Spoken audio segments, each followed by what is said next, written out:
बिस्मिल्लाहिर्रहमानिर्रहीम, अस्सलाम वालेकुम। खेलों की खबरों पर तबसरों और तज़कियों से जिस स्कोर के एक और प्रोग्राम के साथ सैयद याह्या हुसैनी आपकी खिदमत में हाजिर है। पाकिस्तान और जनूबी अफ्रीका के दरमियान टेस्ट सीरीज़ एक से बराबरी पर ख़त्म हो गई। एक ऐसी सीरीज़ जिसमें कभी पाकिस्तानी बॉलर्स का जोश नुमाया रहा तो कभी बैटिंग लाइनअप की कमज़ोरियाँ खुलकर सामने आईं। दूसरे टेस्ट में पाकिस्तान की बैटिंग मुकम्मल तौर पर दबाव में रही। अब निगाहें जम चुकी हैं आने वाली T20 सीरीज़ पर, जहाँ हालात, फॉर्मेट और हिकमत अमली सब कुछ मुख्तलिफ होगा। पाकिस्तान क्रिकेट बोर्ड की सिलेक्शन कमेटी ने इस मरहले पर बड़े फैसले किए हैं। बाबर आजम और नसीम शाह की टीम में वापसी ने एक नई बहस को जन्म दिया है। शायकीन और माहिरीन दोनों जानना चाहते हैं कि क्या ये तब्दीलियाँ वाकई टीम में नई जान डाल सकेंगी। उधर मुखालिफ कैंप में भी तैयारी मुकम्मल है। रैंकिंग में 5वें नंबर पर मौजूद जनूबी अफ्रीका एक मुतवाज़िन और जारहाना स्क्वाड के साथ मैदान में उतरने को तैयार है, जबकि पाकिस्तान 7वीं पोजीशन पर होते हुए अपने होम ग्राउंड पर खुद को मनवाना चाहता है। सवाल यह है कि यह सीरीज़ महज एक मुकाबला होगी या एक नया मोड़। क्या पाकिस्तान टीम नए कॉम्बिनेशन के साथ अपनी पुरानी शनाख्त वापस हासिल कर पाएगी? पाकिस्तान क्रिकेट बोर्ड की सिलेक्शन कमेटी ने साबिक कप्तान बाबर आजम को तकरीबन 1 साल बाद कौमी T20 टीम में जगह दी है और दूसरी तरफ जारहा मिजाज ओपनर फ़खर जमान को रिजर्व खिलाड़ियों में रखा गया है, जिस पर क्रिकेट हलकों में हैरत भी हुई है। 128 T20 इंटरनेशनल मुकाबलों में पाकिस्तान की नुमाइंदगी करने वाले बाबर आजम 4223 रन स्कोर कर चुके हैं और उन्होंने आखिरी T20 इंटरनेशनल 13 दिसंबर 2024 को जनूबी अफ्रीका के खिलाफ खेला था। इसके बाद से वो कोई T20 मैच नहीं खेले, लेकिन उनकी कौमी टीम में शमूलियत जगह बरकरार रखने का आखिरी मौका नज़र आ रहा है, क्योंकि फ़खर जमान ने ख़ुद को कोच माइक हेसन से डोमेस्टिक क्रिकेट में अपनी तकनीक को मज़ीद बेहतर करने की बात की, जिस पर माइक हेसन मुत्तफ़िक़ हुए, जिसका सीधा मतलब यह है कि फ़खर जमान की जगह खाली होने की वजह से बाबर आजम को टीम में जगह मिली, जिसका खुलासा इतवार को मीडिया से बातचीत करते हुए कोच माइक हेसन ने कुछ इस तरह किया। I certainly endorse his selection. With Fakhar Zaman, we've sent him away to first-class cricket. We've had a conversation with him. He wants to come back into the one-day scene, so we've given him a bit of a break from T20s to get his technique back to where he wants to be, and I've been really supportive of that. And that's created an opportunity for another top-order player, and it's a great opportunity to get Bubba back into the squad.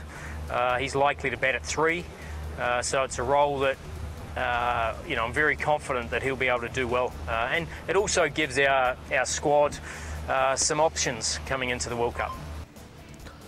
Pakistan cricket board की selection committee ने Asia cup में नाकाम रहने वाले wicket keeper Mohammad Haris को drop करके उनकी जगह मोहम्मद उस्मान को शामिल किया है। कोच माइक हेसन ने हारिस को ड्रॉप किए जाने के सवाल पर कहा, हारिस को कई मौके मिले लेकिन वो इससे फ़ायदा ना उठा पाए, लेकिन उनका करियर अभी ख़त्म नहीं हुआ है। उन्हें अपनी बैटिंग पर काम करने की ज़रूरत है। उस्मान स्पिन को अच्छा खेल लेते हैं, इसीलिए उन्हें टीम में जगह दी गई है। Look, Mohammad Harris has had a lot of opportunity in recent times, and I think he'd be the first to admit that he hasn't grabbed those opportunities. But he's still young, and he's still very much a developing player. So I certainly would never say his career is over. What I'd say is certainly has to work a lot around the decision making with the bat. And even domestically, he averages 17 in domestic cricket with the bat in T20s. So that's an area, it's pretty much the same in international cricket. So that's somewhere where he needs to improve to come back and force his case back into the side. Usman Khan is a very good player of spin, and I think we see our wicketkeeper batting more through the middle than at the top, and that's obviously playing the spin in Sri Lanka is going to be a huge component for the World Cup. So hence why Usman Khan has got the opportunity during this series. White ball team के coach Mike Hesson से Asia cup में पाकिस्तान के final में भारत के हाथों नाकामी पर सवाल भी हुआ। माइक हेसन बोले कि हमें ये याद रखना चाहिए कि एशिया कप में पाकिस्तान की कारकर्दगी ज़्यादा बुरी नहीं थी। फाइनल में दुनिया की नंबर 1 टीम से मुकाबला था। इस फाइनल ने उन्हें ये भी दिखाया कि किन पहलुओं में बेहतरी की ज़रूरत है।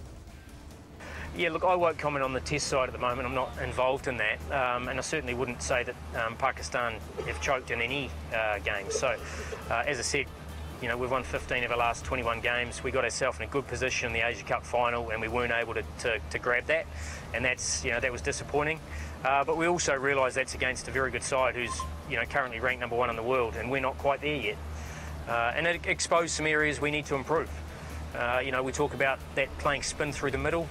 We've made a few little changes there, and we're hoping to show some improvement on that in this series. कौमी सिलेक्शन कमेटी ने जहां फ़खर जमान को रिज़र्व खिलाड़ियों में जगह दी, वहीं बाएं हाथ के स्पिनर सुफियान मुकीम भी इस फहरिस्त में शामिल हैं। जबकि कैरेबियन प्रीमियर लीग में उम्दा बॉलिंग करने वाले ऑफ स्पिनर उस्मान तारिक कौमी स्क्वाड में शामिल हुए हैं। माइक हसन कहते हैं कौमी T20 टीम के लिए ज़्यादातर खिलाड़ी कुछ तय हो चुके हैं, लेकिन स्पिन बॉलिंग के शोबे में सख्त मुकाबला है। सुफियान मुकीम अब भी उनके मंसूबे का हिस्सा हैं, लेकिन उस्मान तारिक एक मुनफरिद बॉलर हैं जो टीम को बेहतर तवाज़ुन फराहम कर सकते हैं। Oh, look, I think we've got the majority of those players firmed up, but still some competition for places without doubt. The spin bowling, we've got competition for that. Obviously, we've brought in Usman Tarik. Sufian Mukeem is still very much in our thinking, and he's, been sent back to first-class cricket. In fact, disappointed he didn't play this first-class game because he needs to keep developing his game, but he's very much in our thinking. Usman Tarik is an exciting prospect for us to bring a point of difference. And then the wicket keeping is obviously a competitive spot. We've brought in Usman Tarik.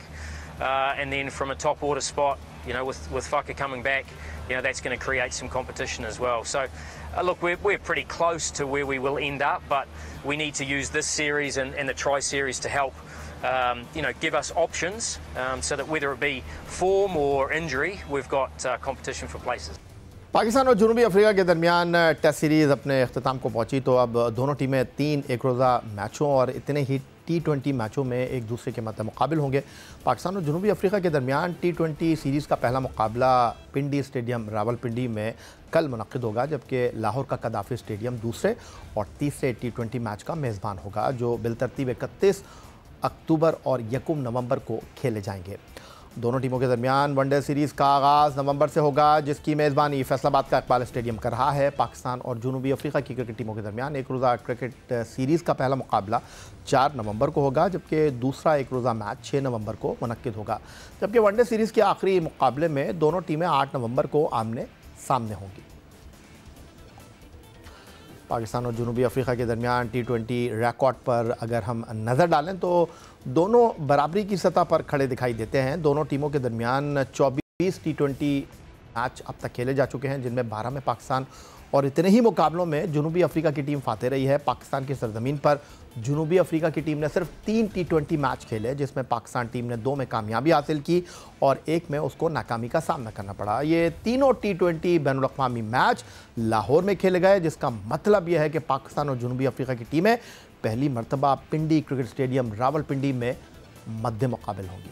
जनूबी Africa का T20 squad Pakistan पहुंचने के बाद भरपूर practice में मसरूफ़ हो गया है, लेकिन जनूबी अफ्रीका की टीम को पाकिस्तान के खिलाफ T20 सीरीज़ के आगाज़ से पहले बड़ा धचका लगा है। तजुर्बेकार बल्लेबाज डेविड मिलर T20 सीरीज़ हो चुके हैं, जबकि फास्ट बॉलर जराल्ड कोटजी पूरे वाइट बॉल दौरे से दस्तबरदार हो गए हैं।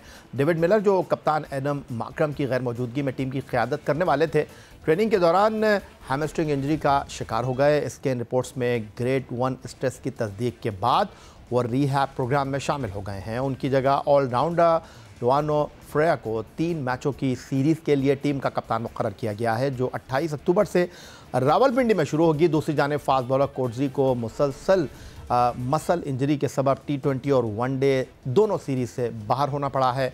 वो नामीबिया के ख़िलाफ़ मैच के दौरान बॉलिंग करते हुए ज़ख्मी हो गए थे। इसी तरह नौजवान फास्ट बॉलर मफाका भी हैमस्ट्रिंग इंजरी के सबब पाकिस्तान नहीं आ सके हैं। उनकी गैर मौजूदगी में जनूबी अफ्रीका ने मैथ्यू बिट्स को और जोजी को T20 स्क्वाड में शामिल किया गया है, जबकि अंतिल बानिम को कोटजी का मुतबादिल बनाकर वनडे स्क्वाड में जगह दी गई है। पाकिस्तान और जनूबी अफ्रीका के दरमियान टेस्ट सीरीज़ का दूसरा और आखिरी मैच पिंडी क्रिकेट स्टेडियम में हुआ, जिसमें पाकिस्तान को नाकामी हुई। अब पिंडी क्रिकेट स्टेडियम T20 सीरीज़ के पहले मैच की मेज़बानी करेगा। अब पिंडी क्रिकेट स्टेडियम में टेस्ट मैच के दौरान तमाशाइयों की बड़ी तादाद मैच देखने आई। हमारे साथ वीडियो लिंक पर जुड़वा शहरों रावलपिंडी और इस्लामाबाद से मौजूद हैं जियो न्यूज़ के नुमाइंदे अरफा फिरोज़। अरफा, ये बताइएगा कि क्या तैयारियां हैं पहले T20 मैच के लिए? कोई ख़ास दिन भी मुकर्रर किया गया है इस मैच के दिन, और इनक्लोजर की टिकट्स फ़रोख्त हो चुकी हैं? पाकिस्तान और साउथ अफ्रीका के दरमियान 3 मैचों पर मुश्तमिल T20 सीरीज़ का आगाज़ कल से रावलपिंडी क्रिकेट स्टेडियम में होने जा रहा है, और जो पहला T20 होगा उसमें आपको रावलपिंडी क्रिकेट स्टेडियम गुलाबी रंग में नजर आएगा, क्योंकि छाती के सरतान से आगाह नाम ये मैच किया गया है। और इसमें तमाम जो पाकिस्तानी खिलाड़ी हैं वो पिंक कलर की जर्सी में नजर आएंगे, जबकि साउथ अफ्रीका के खिलाड़ी भी पिंक रिबन पहने नजर आएंगे। और पीसीबी की तरफ से तमाशाइयों को भी कहा गया है कि वो गुलाबी रंग में जो है वो ड्रेसअप होकर रावलपिंडी क्रिकेट स्टेडियम आए। टिकटों के हवाले से एक बड़ी खबर है कि तमाम टिकटें वीआईपी जनरल इंक्लोजर की सोल्ड आउट हो चुके हैं। तो हमें 17 से 18 हज़ार का क्राउड जो है वो रावलपिंडी क्रिकेट स्टेडियम में पहले T20 में नजर आएगा। अगर प्रैक्टिस की बात कर लें तो गुज़श्ता रोज पाकिस्तान क्रिकेट टीम ने पहला अपना प्रैक्टिस सेशन किया, जिसमें पावर हिटिंग ड्रिल्स जो है वो हमें बिलखसूस नजर आई। बाबर आजम, साइम अयूब, साहिबजादा फरहान और सलमान अली आगा पावर हिटिंग हमें करते नजर आए। साहिबजादा फरहान अपनी नई शॉट, नो लुक शॉट की तरफ जो है वो ड्रिल्स करते नजर आए और उसको डेवलप करते नजर आए। दूसरी तरफ हेड कोच माइक हेसन ने प्रेस कॉन्फ्रेंस की, उन्होंने कहा कि बाबर आजम जो है वो 30वें नंबर पर T20 सीरीज में बैटिंग करेंगे, जबकि जिन खिलाड़ियों को ड्रॉप किया गया उन्हें कहा गया कि आप डोमेस्टिक क्रिकेट में जाएं और अपनी टेक्निक पर काम करें। बिलखसूस फ़खर जमान और मोहम्मद हारिस आज अब से कुछ देर बाद पाकिस्तान और साउथ अफ्रीका के T20 स्क्वाड्स अपना दूसरा प्रैक्टिस सेशन करेंगे और पहले T20 से कभी आखिरी प्रैक्टिस सेशन होगा। और कप्तान सलमान अली आगा भी अब से कुछ देर बाद प्रेस कॉन्फ्रेंस करेंगे। जी, पाकिस्तान और जनूबी अफ्रीका की क्रिकेट टीमों के दरमियान टेस्ट सीरीज़ के बाद अब मुकाबला है T20 सीरीज़ में, जिसके बाद 3 एक रोज़ा मैचों की सीरीज़ इकबाल स्टेडियम फैसलाबाद में मुनक्किद होगी। चलते हैं एक ब्रेक के बाद।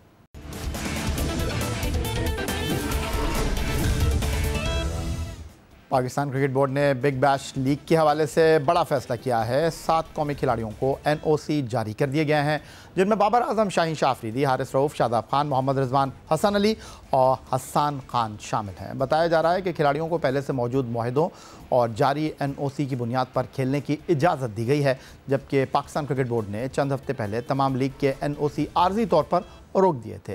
इस बारे में मज़ीद जानते हैं, लाहौर से वीडियो लिंक पर हमें ज्वाइन कर रहे हैं जियो न्यूज़ के नुमाइंदे सोहेल इमरान। सोहेल, बताइएगा कि ये फ़ैसला कब और कैसे हुआ और पाकिस्तान क्रिकेट बोर्ड ने ये NOC रोक लिए थे, उसकी बुनियादी वजह एशिया कप में शिकस्त थी और अब क्रिकेट बोर्ड ने अपने फ़ैसले पर नज़रसानी की है। जी यही, अब सूरत कुछ इस तरह है कि एशिया कप में जैसा कि पाकिस्तान क्रिकेट टीम की परफॉर्मेंस रही थी और ख़ासतौर पर प्लेयर्स ने वो तवक्कुआत पर पूरा नहीं उतरे थे जिनसे उनकी उम्मीदें वाबस्ता थी पाकिस्तान क्रिकेट बोर्ड से, तो उस वक्त ये फैसला किया गया था कि जिन खिलाड़ियों को लीग्स के लिए NOC जारी किए गए वो होल्ड कर लिए गए थे। ये एक ऑर्डर जारी किया गया था पाकिस्तान क्रिकेट बोर्ड की जानिब से और उसमें सबसे ज़्यादा जो खिलाड़ी जो थे वो इफेक्ट हुए थे, उसमें 2 से 3 खिलाड़ियों का बांग्लादेश प्रीमियर लीग के साथ मुआहदा पहले से हो चुका था, लेकिन सबसे ज़्यादा पहली मरतबा पाकिस्तान के जो मेन स्ट्रीम के खिलाड़ी थे, जिनमें 7 खिलाड़ी मजमूई तौर पर थे, बाबर आजम, मोहम्मद रिजवान, शाहीन शाह अफरीदी, इनके पहली मरतबा BBL में कॉन्ट्रैक्ट हुए थे और उनसे पाकिस्तान क्रिकेट बोर्ड के जो मुतलका शोबे के लोग हैं उनकी और क्रिकेट ऑस्ट्रेलिया के दरमियान बातचीत हुई थी और ये मुआहदे उनके पहले हुए पाकिस्तान BBL के, और यही वजह थी कि जब ये होल्ड का फैसला कर लिया गया तो खासी थोड़ी सी परेशानी का बायस भी था BBL की इंतजामिया के लिए कि उन्होंने तो इन खिलाड़ियों का इंतखाब किया था और उस हवाले से उन्होंने एक प्लान तरतीब दिया था कि किस तरह प्रमोशन करनी है। लेकिन अब जो हमें इजराइल ने इस बात की तस्दीक की है कि पाकिस्तान क्रिकेट बोर्ड ने न सिर्फ जो खिलाड़ी 7 हैं उन्हें बता दिया है कि वो शिरकत कर सकते हैं, बल्कि क्रिकेट ऑस्ट्रेलिया को भी बता दिया है पाकिस्तान क्रिकेट बोर्ड में कि बिग बैश लीग में पाकिस्तान के जो खिलाड़ी हैं वो एक्शन में दिखाई देंगे। इस तरह जो एक कैफियत थी, सूरत हाल थी कि जा पाएंगे या नहीं जा पाएंगे, अब क्रिकेट फैंस के लिए और ख़ास तौर पर ऑस्ट्रेलिया में मौजूद पाकिस्तानी क्रिकेट फैंस के लिए एक अच्छी खबर यह है कि वहाँ पर पाकिस्तान के खिलाड़ी BBL के दौरान एक्शन में दिखाई देंगे और साथ ही जो BBL की इंतजामिया है, मुख्तलिफ टीमें हैं जिसमें हारिस और जिन्होंने खेलना है, वहाँ पर मेलबर्न स्टार है, सिडनी सिक्सर है, ब्रिस्बेन हीट है, इन टीमों ने अपने होम ग्राउंड्स पर फैन जोन भी खिलाड़ियों के नामों के ऊपर बनाने शुरू कर दिए हैं और उनकी प्रमोशन भी शुरू कर दी है।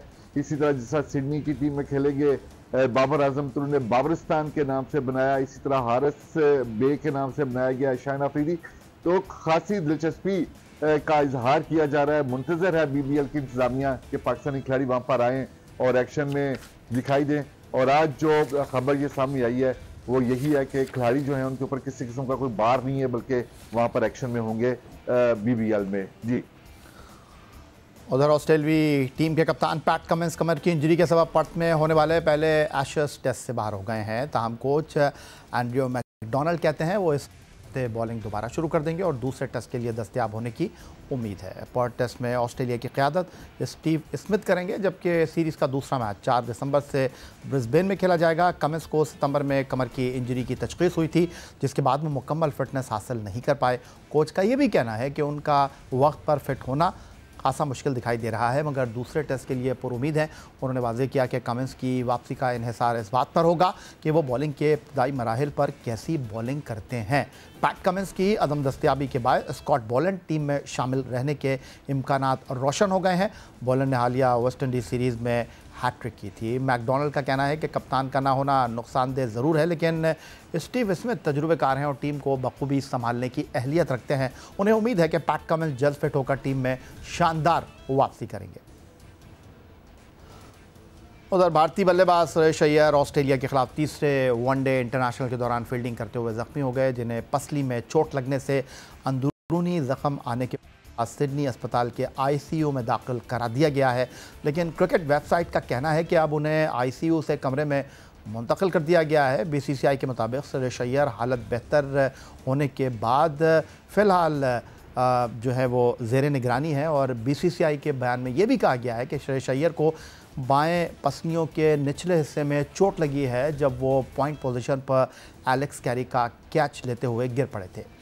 इब्तदाई स्कैन से ये भी पता चला है कि उनकी अंदरूनी हिस्से में शदीद चोट आई है, जिसकी वजह से अंदरूनी तौर पर ज़ख़म बहा है। और मेडिकल टीम का ये भी कहना है कि सुरेश अय्यर इलाज के मरहले में है और सिडनी में भारत के माहिरीन की मशावरत से उनकी हालत का रोज़ाना जायज़ा लिया जा रहा है।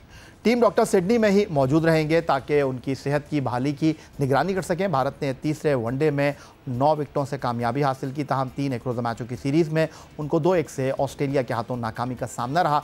सुरेश अय्यर T20 स्क्वाड का हिस्सा नहीं है और उनकी अगली मुमकिना वापसी 30 नवंबर से जनूबी अफ्रीका के खिलाफ वनडे सीरीज़ में मुतवक्किल है।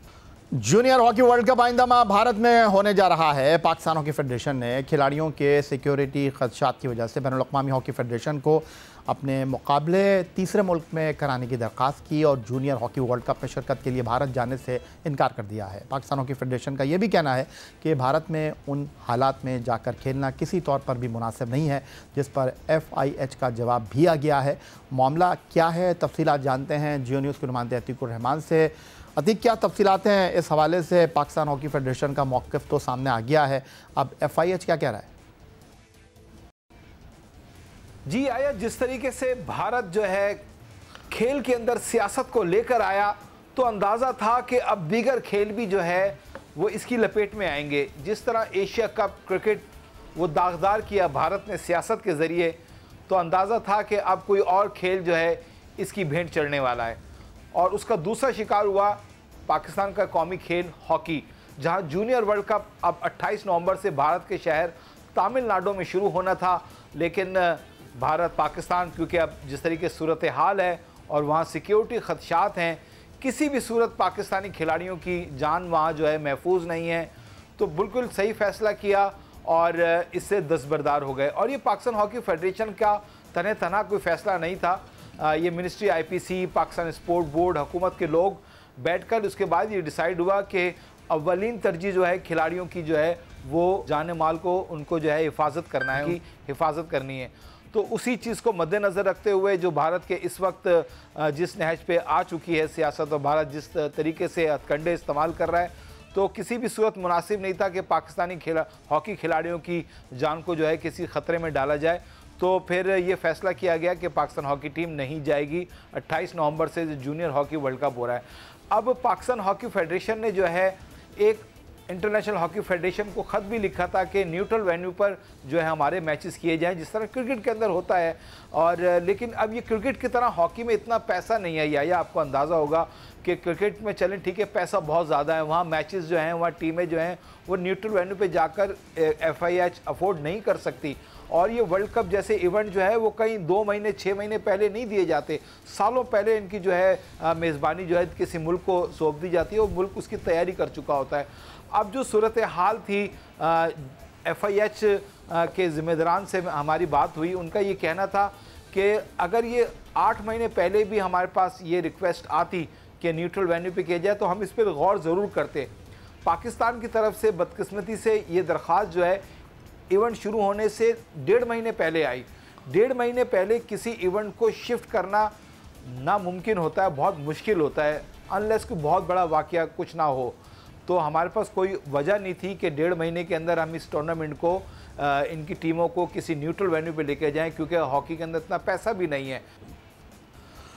अतीकुर रहमान हमारे साथ मौजूद थे और आने वाले दिनों में पाकिस्तान हॉकी फेडरेशन से इस बारे में हम ज़रूर गुफ्तगू करेंगे कि क्यों इतनी ताक़ीद से उन्होंने भारत में होने वाले जूनियर हॉकी वर्ल्ड कप के लिए इंटरनेशनल हॉकी फेडरेशन से रुजू किया और अब क्या मामलात होंगे और इंटरनेशनल हॉकी फेडरेशन और पाकिस्तान हॉकी फेडरेशन के दरमियान क्या तय पाया है। क्या पाकिस्तान हॉकी टीम भारत जाकर जूनियर हॉकी वर्ल्ड कप में शिरकत न करने का जो फैसला कर चुकी है, अब उसके बाद अगला मरहला क्या होगा।